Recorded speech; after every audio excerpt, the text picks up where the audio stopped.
অমিত হাসান নাকি জাকের আলী অনিক? অস্ট্রেলিয়ার বিপক্ষে প্রথম ম্যাচে কার হাতে উঠতে যাচ্ছে কিপিং গ্লাভসের দায়িত্ব? একদিকে মাত্র এক ম্যাচ খেলা অমিতের সামনে সুযোগ বড় মঞ্চে নিজেকে প্রমাণ করার, আর অন্যদিকে জাকের এগিয়ে অভিজ্ঞতার বিচারে। আর সেখান থেকে প্রথম ম্যাচে কার ওপর আস্থা রাখতে পারেন কোচ ফিল সিমন্স, সেটাই জানবো রিপোর্টে। লিটন কুমার দাস নেই ইনজুরির কারণে। মুশফিকুর রহিমও গ্লাভস তুলে রেখেছেন, কয়েক বছর হয়ে গেছে। তাই অস্ট্রেলিয়ার বিপক্ষে প্রথম টেস্টে এক প্রকার দ্বিধায় পড়তে হচ্ছে বাংলাদেশকে, যেখানে ব্যাকআপ কিপার হিসেবে আছেন মোট দুজন, জাকের আলী অনিক এবং তরুণ অমিত হাসান। অস্ট্রেলিয়ার কন্ডিশনে যেই দুজনের জন্যই অপেক্ষা করছে কঠিন চ্যালেঞ্জ। সেখান থেকে প্রশ্ন উঠেছে প্রথম ম্যাচে কার হাতে উঠবে উইকেট কিপিং এর দায়িত্ব, কে সুযোগ পাবেন সেরা একাদশে। দীর্ঘ প্রায় 23 বছর পর তাসমান পারে অস্ট্রেলিয়ার বিপক্ষে সাদা পোশাকের ম্যাচ খেলতে যাবে বাংলাদেশ ক্রিকেট দল। বর্তমান স্কোয়াডে থাকা কোন সদস্য অতীতে কখনো জাতীয় দলের হয়ে অস্ট্রেলিয়ার বিপক্ষে টেস্ট খেলেননি, তাই স্বাভাবিকভাবে এদিক থেকে বেশ অনভিজ্ঞ টিম টাইগার্স। তার উপর দলের বেশ কয়েকজন ইনজুরিতে। এখন টিম ম্যানেজমেন্টকে সবচেয়ে কঠিন সিদ্ধান্ত নিতে হবে উইকেট কিপিং পজিশনে কাকে রাখবেন সেটি নিয়ে। তাছাড়া এর উপরে নির্ভর করে মিডল অর্ডারের দায়িত্ব ঠিক করতে হবে।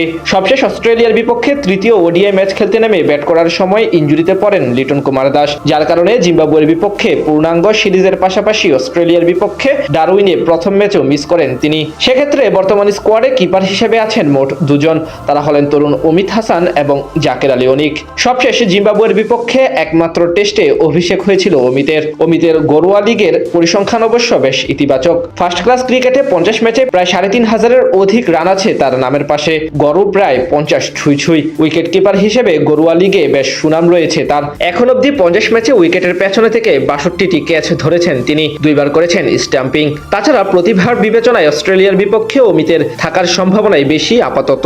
অন্যদিকে জাকের আলী অনিক দীর্ঘদিন জাতীয় দলের বাইরে থাকার কারণে সবশেষ এ টিমের সিরিজে পারফরমেন্স করে আবারও প্রত্যাবর্তন করেছেন ব্যাকআপ কিপার হিসেবে। যদিও তার টেস্টের পারফরমেন্স একেবারে মন্দ না, 6 ম্যাচ খেলে প্রায় 30 গড়ে 337 রান করেছেন তিনি। নামের পাশে আছে 3টি হাফ সেঞ্চুরি। জাতীয় দলের হয়ে লাল বলের ফরম্যাটে 9টি ক্যাচ ও 1টি স্টাম্পিং আছে জাকেরের নামের পাশে। তাই যদি অভিজ্ঞতার বিচার করা হয় তাহলে জাকের আলী অনিককেই উইকেট কিপার হিসেবে খেলানো হতে পারে প্রথম ম্যাচে। তবে তার চেয়ে সাম্প্রতিক প্রেক্ষাপট বিবেচনায় অমিত হাসান এগিয়ে। তারা দুজন বাদেও স্কোয়াডে থাকা সদস্যদের মধ্যে মুশফিকুর রহিমের উইকেট কিপিং করার অভিজ্ঞতা রয়েছে। যদিও 39 বছর বয়সী মুশফিক এখন আর মূল কিপার হিসেবে দায়িত্ব পালন করেন না। আগামী 13 আগস্ট অস্ট্রেলিয়ার ডারউইন স্টেডিয়ামে মাঠে নামবে দুই দল। অস্ট্রেলিয়ার বিপক্ষে সবশেষ 2017 সালে ঘরের মাঠে টেস্ট খেলেছিল শান্তরা, সেখানে 1-1 ব্যবধানে সিরিজ ড্র হয়। এর আগে 2003 সালে সবশেষ টেস্ট খেলার জন্য অস্ট্রেলিয়া সফর করেছিল বাংলাদেশ দল।